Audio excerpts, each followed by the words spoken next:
안녕하세요, 인코랩TV 김승철입니다.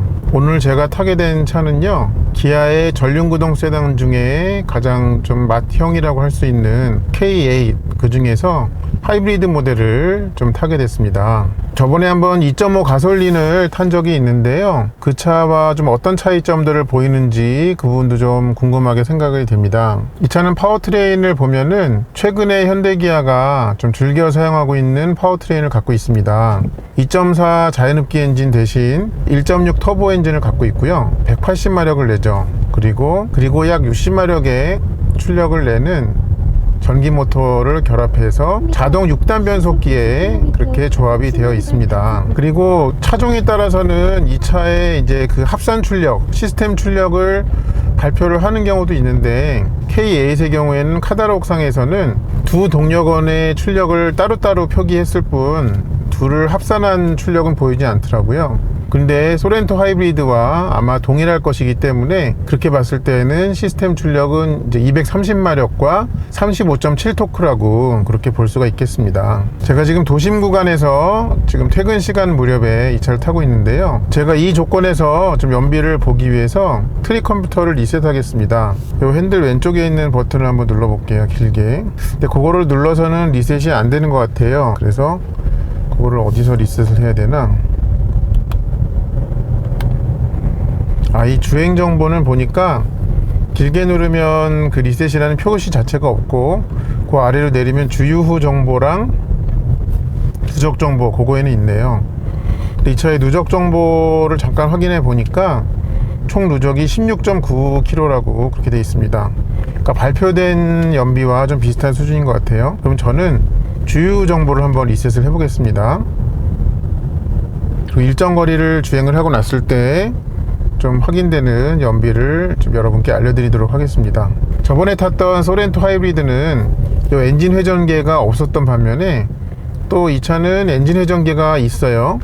그래서 지금 이 차의 이제 주행 모드를 보면은 스포츠 아니면은 에코, 이렇게 두 가지만 있거든요. 그런데 그 어떤 모드를 선택을 하더라도 엔진 회전계가 사라지지가 않습니다. 흔히 이제 하이브리드 차에서 볼 수 있는 파워미터라고 하죠. 그게 이 차에서는 존재하지가 않네요. 그런 점은 좀 재밌다고 생각이 듭니다. 그리고 하이브리드 차들이 많은 경우에 이 엔진 회전계를 아예 안 보여주거든요. 그런 경우가 많은데, 이 차는 반갑게도 좀 그거를 운전자가 자유롭게 선택이 가능했습니다. 지금 제가 에코 모드로 주행을 하고 있는데요, 지금은 여기 이제 그 속도계 오른쪽에 엔진 회전계가 아닌 파워미터가 보이죠. 근데 이거를 바꿀 수가 있는데 어떻게 하냐면요, 일단 설정으로 갑니다. 설정으로 가서요, 차량, 그 다음에 계기판으로 가요. 그러면 항목 중에 엔진 회전 속도계가 있습니다. 그래서 요거를 내가 어떤 모드에서 이 타코미터를 보여줄지 그거를 선택을 할 수 있게 해놨더라고요. 그러니까 지금 에코 모드인데 표시가 안 돼 있거든요. 요거를 선택을 하면은 바로 계기판이 이렇게 엔진 회전계를 바꿨습니다. 마찬가지로 이제 드라이브 모드를 스포츠로 바꿨을 때도 지금 여기에 표시를 안 해놨기 때문에 안 보이는 건데, 요거를 표시를 하면, 아이고, 손가락이 살이 쪄가지고 이렇게 엔진 회전계로 대체할 수가 있죠. 그러니까 어떤 모드에서는 이 엔진 회전계를 보여주고 어디에서는 안 보여주고, 이거를 자유롭게 선택할 수 있게 해놨더라고요. 네, 그런 점이 좀 재밌습니다. 하이브리드 차가 갖고 있는 장기라고 한다면은 아무래도 이 도심 주행에서의 편안함이겠죠. 특히 엔진이 켜지지 않을 때의 그 막강한 정숙성, 전기 모터로만 주행할 수 있기 때문에 그런 것은 하이브리드의 좀 장점이라고 생각이 됩니다. 지도가 되게 큼직큼직하고 선명하네요, 이 표시가. 그런 점이 좀 좋은 것 같습니다. 지금 이렇게 주행을 하다가요, 그렇게 엑셀을 많이 밟지도 않았는데 엔진이 개입을 해요. 이제 엔진이 개입을 할 때 물론 그 동력 연결은 매우 매끄럽지만, 엔진이 주도권을 잡은 이후부터의 좀 실내에서 들려오는 엔진 사운드는 영락없는 4기통 엔진이라고 그렇게 보여집니다. 네, 근데 전기 모터로만 가다가 엔진으로 전환될 때의 반응은 굉장히 스무스하네요. 잘 만들어 놨습니다. 고급차라는 거에 걸맞게 그렇게 이 동력 전환이 스무스하다 하는 점을 말씀드릴 수가 있겠네요. 네, 이렇게 서 있을 때 정숙함은 굉장히 뛰어납니다. 네, 엔진에서의 아이들링이 없기 때문에 너무 당연한 거죠. 그리고 이 차 같은 경우에는 앞뒤 도어에도 그 이중접합 차음 유리까지 돼 있어가지고 외부의 소음이 굉장히 잘 차단돼 있고요. 차 안에서는 오로지 공조장치가 내뿜는 그런 바람 소리만 날 뿐입니다. 그리고 혹시 또 아직도 이런 분이 계시지 않을까 해가지고 높아지면서 좀 말씀을 드리는 건데요. 이 차는 이제 전륜구동의 준대형급에 해당하다 보니까 조금 연령대가 있으신 분들이 많이 선택을 하실 것 같아요. 그리고 이제 차를 예전부터 오랫동안 운전해 오셨던 분들은 아직도 이 차의 출력과 차의 배기량을 동일시 하시는 분들이 많이 계시죠. 그거는 너무나 좀 옛날 얘기죠. 사실은 너무 해묵은 용어가 될 수는 있는데 다운사이징이라고 하죠. 배기량을 낮추면서 이제 뭔가 추가로 엔진에 공기를 더해주는 그런 과급장치, 특히 터보차저를 추가를 함을 통해 가지고 그래서 배기량은 작지만 충분 이상의 성능을 내죠. 그래서 엔진의 이름을 보실 때 앞에 배기량 숫자만 보시기보다는 엔진의 배기량 뒤에 붙은 T나 터보라는 단어가 있는지 그거를 확인해 보시고 그 단어가 있다면 일단 출력면에서는 안심하셔도 좋다라는 말씀을 드리고 싶습니다. 그리고 이 시트가 굉장히 마음에 듭니다. 에르곤 모션 시트라고 하죠. 네, 그래서 여기 이렇게 버튼 중에 이걸 누르면은 이렇게 마사지 프로그램이 있죠. 골반만 할지 허리도 할지 전신을 다 할지 그런 게 있습니다. 설정 한번 눌러볼까요? 뭘 설정할 수 있는지. 자세 보조. 그러니까 이걸 안 켜고 1시간 정도 주행을 하면 자동으로 이 기능을 켜주는 게 있군요. 또 하나는 스마트 서포트라고 해가지고요, 스포츠 모드에 넣거나 아니면은 고속도로 주행 보조 기능 설정을 하면은, 그러니까 시트의 등받이에 옆날개가 이렇게 쪼여드는 것을 얘기하는 것 같습니다. 그리고 스트레칭 세팅이 보면은 강한 세기와 보통 세기가 있군요. 지금은 21세기죠. 작동 시간도 설정할 수가 있네요. 짧게 한번 키면은 짧게 이렇게 3단계가 있군요. 이런 거는 좀 세밀하게 설정을 해 놓을 수 있게 해 놓은 것은 사람의 수많은 종류가 있듯이 그 종류만큼 취향도 다양하잖아요. 그거를 반영한 것 같습니다. 그리고 이게 이제 분할 화면이 되는데 옆에 조그만 부분을 없애려면 이렇게 누르면 되죠. 굉장히 넓은 그게 활용이 가능하죠. 다시 분할 화면을 하려면 이렇게 하고 컨텐츠를 아래로 이렇게 손가락으로 밀어주면 이게 바뀌죠. 여기 하이브리드 이것도 할 수 있네요. 이게 다이아몬드 패턴이겠죠. 이렇게 마른 목골로. 재밌는 거는 이렇게 우드 트림 위에도 그렇게 다이아몬드 패턴을 새겨 놓은 것 같습니다. 이렇게 손으로 만질 때는 좀 리얼 우드 느낌이 나게 그렇게 해 놓은 것 같은데 실제로 리얼 우드인지는 제가 확인은 못했습니다. 지금 계속 차를 타보니까요, 엔진이 작동을 시작할 때, 그러니까 전기로만 가다가 엔진 작동을 시작할 때는 그 동력 전환으로 인한 그러니까 쇼크는 전혀 없는데, 이 음색이 아무래도 이걸 가지고 좀 지적하는 분은 계실 것 같아요. 조금 걸쭉하다고 말씀드려야 될까요? 그런 측면이 좀 있습니다. 그리고 이게 앞에 앉았을 때 굉장히 좀 차의 앞 공간이 굉장히 풍부하다고 좀 느껴지게 만드는 부분이 이 대시보드의 디자인 때문에 좀 그런 것 같습니다. 요거를 이렇게 계단식으로 만들어 가지고 흔히 우리가 다시방이라고 하는 요 윗부분을 앞쪽으로 좀 많이 밀어 넣었거든요. 그러다 보니까 실제로 이 공간을 우리가 활용하지는 않지만 좀 시각적으로 봤을 때 굉장히 앞이 넓다, 탁 트여 있다, 이런 느낌을 주게 그렇게 돼 있습니다.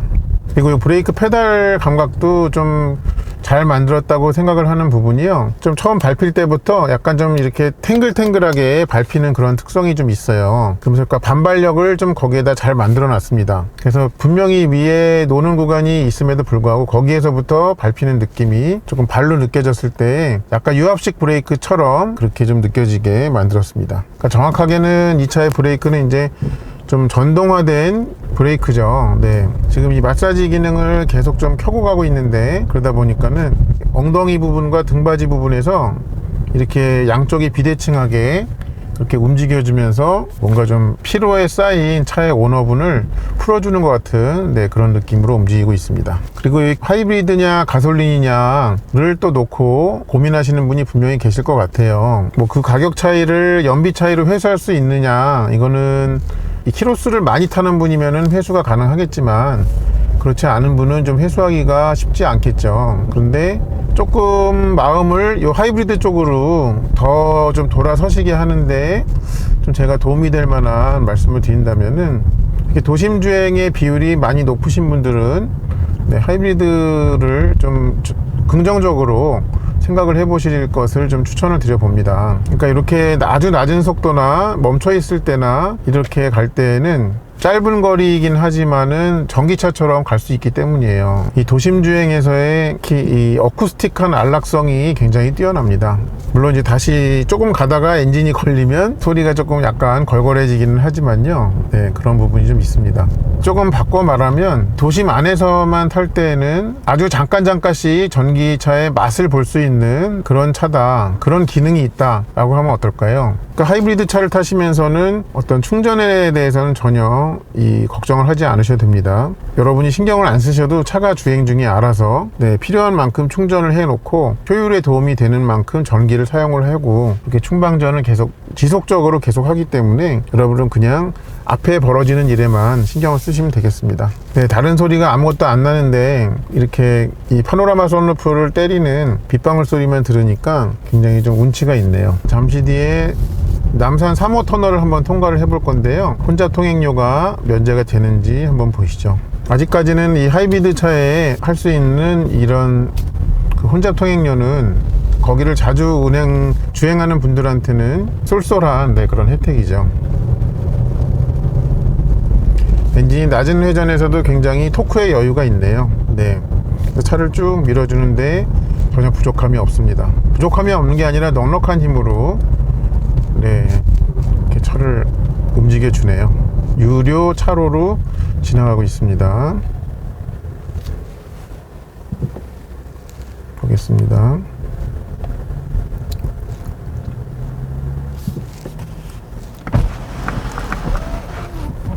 면제라고 떴죠.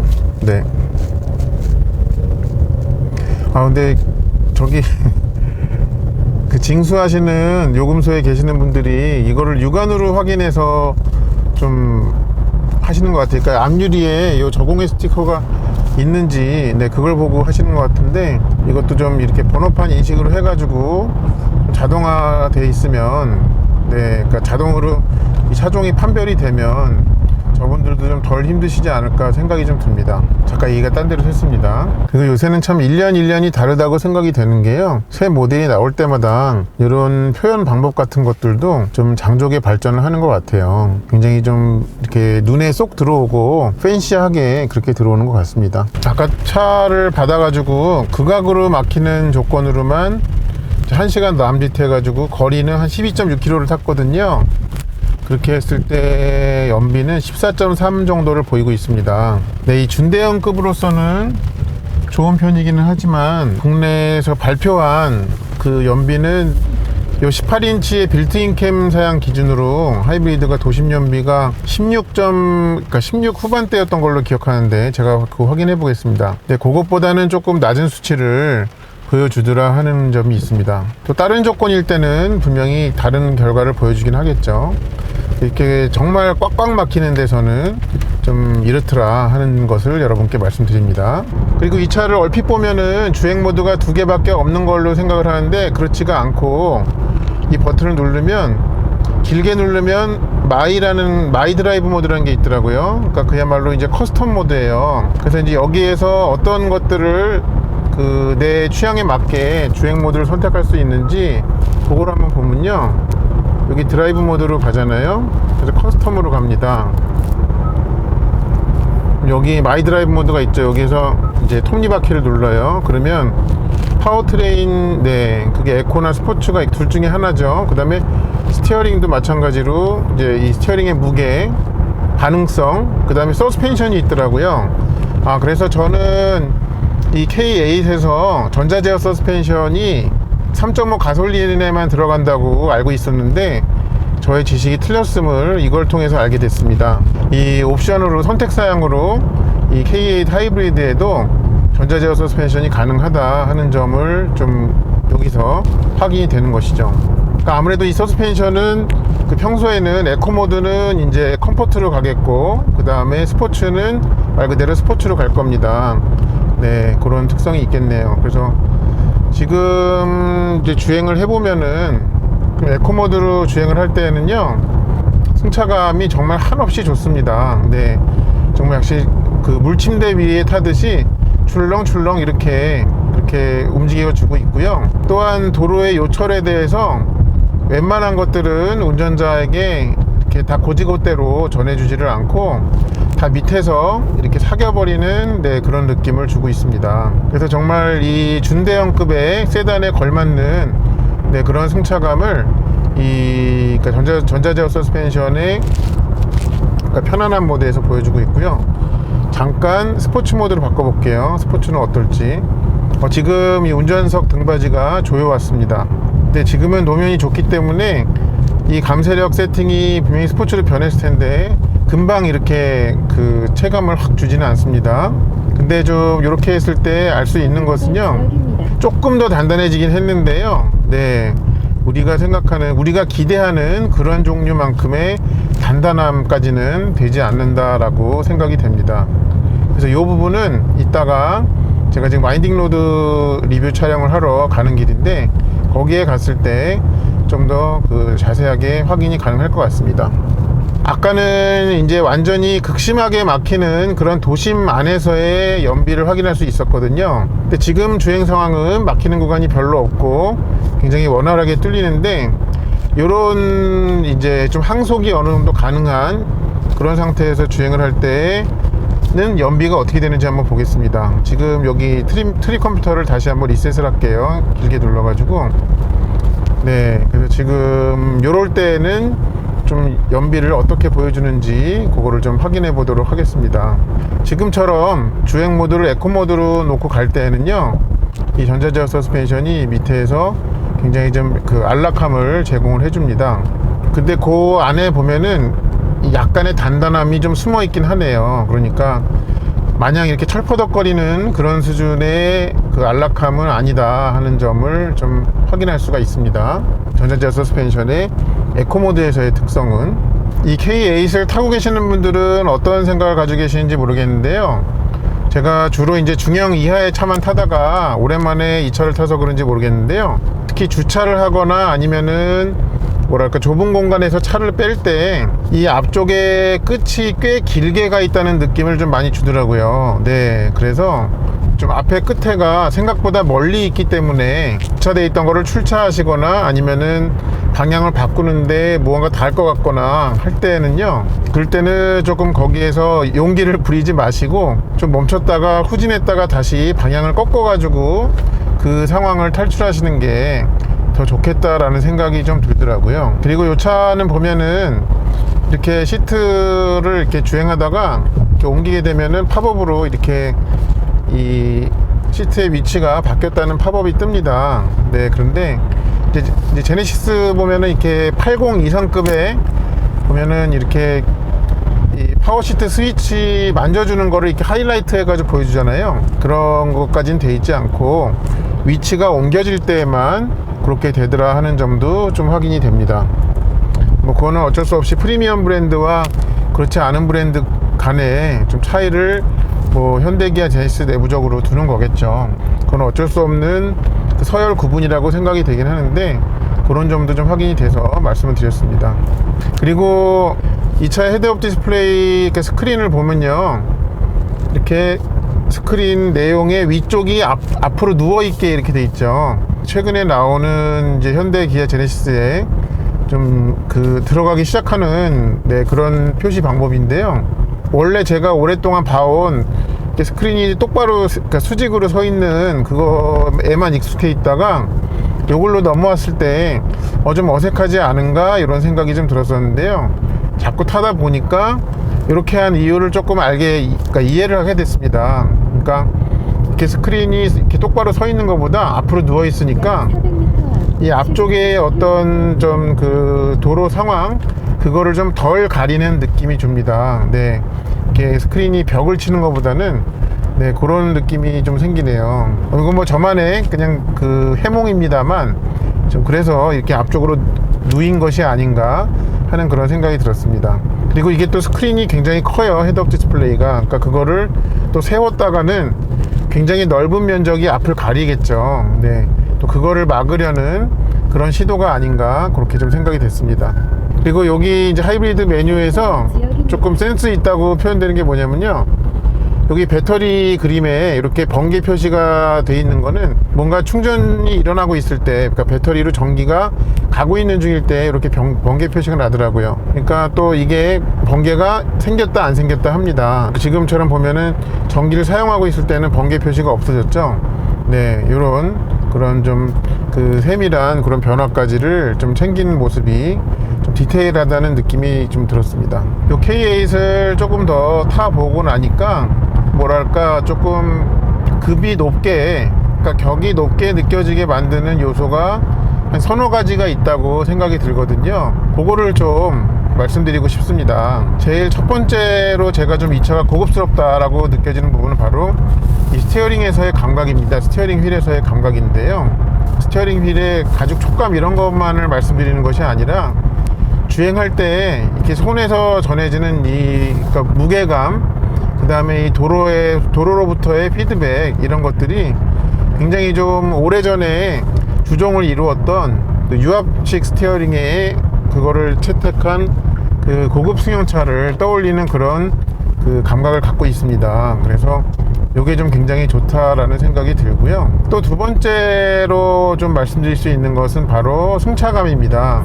이 차의 승차감은 굉장히 안락한 편입니다. 네, 그래서 좀 이 차에 타고 이동하는 것 자체가 좀 휴식 시간으로 좀 여겨질 만큼의, 네, 그런 좀 굉장히 안락한 승차감을 갖고 있다 하는 점을 좀 손꼽아서 좀 말씀드릴 수가 있겠습니다. 세 번째로 제가 또 말씀드릴 수 있는 것은 바로 이 시트입니다. 에르곤 모션 시트라고 하죠. 그래서 이건 앉았을 때 폭신함 뿐만 아니라 몸의 각 부분을 이렇게 지지해주는 그 뭐라 그럴까요, 텐션, 그게 좀 굉장히 기분이 좋습니다. 그래서 좀 이렇게 여기에다가 몸을 올려놓고 이동하는 것 자체를 굉장히 좀 기분 좋게 그렇게 만듭니다. 또 네 번째 요소라고 한다면요, 바로 정숙성입니다. 이 차는 하이브리드이기 때문에 엔진이 수시로 꺼지잖아요. 그러니까 엔진 소음이 없어짐으로 인한 그 정숙성만을 말씀드리는 것은 아니고요. 이렇게 차가 주행하면서 발생하는 각종 소음들 있죠. 그래서 이렇게 노면 소음이나 이렇게 외부 다른 차량들이 내는 큰 소음들이 차 안으로 침투하는 것이 좀 잘 막혀져 있다, 그런 부분이 있어가지고 여러분께 좀 말씀을 드려봅니다. 지금까지 말씀드렸던 한 네 가지 요소가 이 K8을 굉장히 좀 높은 급의 차로 여겨지게 하는 그런 요소인 것 같습니다. 운전해 보시고 이 차에 타 보시면 알 수 있는 그런 특징입니다. 그리고 이 K8에 들어가는 1.6 터보와 맞물려진 그 하이브리드의 또 좋아진 점이라고 한다면요, 변속기가 좀 좋아진 것 같아요. 똑같이 6단 변속기가 사용이 됐는데 제가 뭐 기계적으로 다 이렇게 들여다본 것은 아니지만 시프트 패드를 이용해 가지고 특히 다운 시프트를 할 때 그때 좀 달라진 점이 있습니다. 그거를 좀 말씀드리려고 하는데요. 지금처럼 주행을 하다가 이렇게 패드를 당겨서 다운 시프트를 하잖아요. 그러면 여전히 변속은 늦어요. 그거에는 별 변화가 없는데요. 근데 이 최근 변속기들에서 어떤 많이 볼 수 있는 레브 매칭이라고 하죠. 그거를 하는 듯한 그 동작이 있습니다. 그렇게 함을 통해 가지고 이 다운시프트를 하더라도, 다시 한번 다운시프트를 해볼게요. 잠시 뒤에 엔진 소리는 커지지만요, 그렇지만 다운시프트를 한다고 해서 전혀 차의 거동에 좀 어떤 아무런 영향을 주지 않도록 그렇게 함으로써 조금 더 이 파워트레인이, 특히 변속기가 고급스러워졌다, 그렇게 좀 느끼게 하네요. 제가 비교적 평균 속도가 있는 그런 주행을 했을 때 연비를 좀 보여드리려고 아까 리셋을 했었죠. 3D 컴퓨터를 리셋했었는데 지금 그러고 나서 한 51km 가까이 왔어요. 45분의 시간 동안. 그러니까 이거를 1시간에 움직인 거리로 하면 한 60km대 나오겠죠. 네, 평균 속도가. 그렇게 했을 때 연비가 지금 26.3 정도 나왔습니다. 그러면은 뭐 중대형 세단으로서는 훌륭한 거 아닌가 생각이 듭니다. 그러니까 오늘 제가 좀 두 가지 극과 극의 체험을 하네요. 그러니까 연비가 아주 안 좋을 수밖에 없는 그런 상황과 또 연비가 좋을 수밖에 없는 그런 상황을 좀 두 가지를 연비가 좀 극명하게 좋을 때는 이만큼 좋을 수도 있고 안 좋을 때에는 이만큼까지 나쁠 수도 있다 하는 것을 좀 여러분들께 소개해 드리는 것으로 의미를 찾을 수가 있겠습니다. 그래서 이 K8 하이브리드를 좀 어떻게 정리해 볼 수 있을까라고 생각을 해본다면요, 현재 그러니까 2021년 8월 기준으로 국내에서 돈을 지불하고 살 수 있는 그런 전륜구동 하이브리드 세단 중에서는 제일 나은 선택 중에 하나다라고 말씀드릴 수가 있겠습니다. 외부 소음이 참 잘 차단되어 있네요. 네. 또 이렇게 썬루프 안에 이걸 뭐라 그러죠? 선쉐이드라고 하나요? 네, 그걸 이렇게 열어놓으면은 조금 더 시끄러워지기 마련인데, 네, 그걸 열고 다님에도 불구하고 주변에 소음 차단이 잘 되어 있습니다. 네, 이렇게 해가지고요, 기아 K8 하이브리드의 완전 도심에서의 그 리뷰를 좀 마쳐보도록 하겠습니다. 지난번에 2.5 가솔린에서 많은 부분을 다루었기 때문에 오늘은 조금 더 하이브리드여서 좀 다른 점들을 좀 말씀을 드렸습니다. 이 차종이 궁금하셨던 분들께 저의 영상이 도움이 되기를 바랍니다. 시청해 주셔서 감사합니다.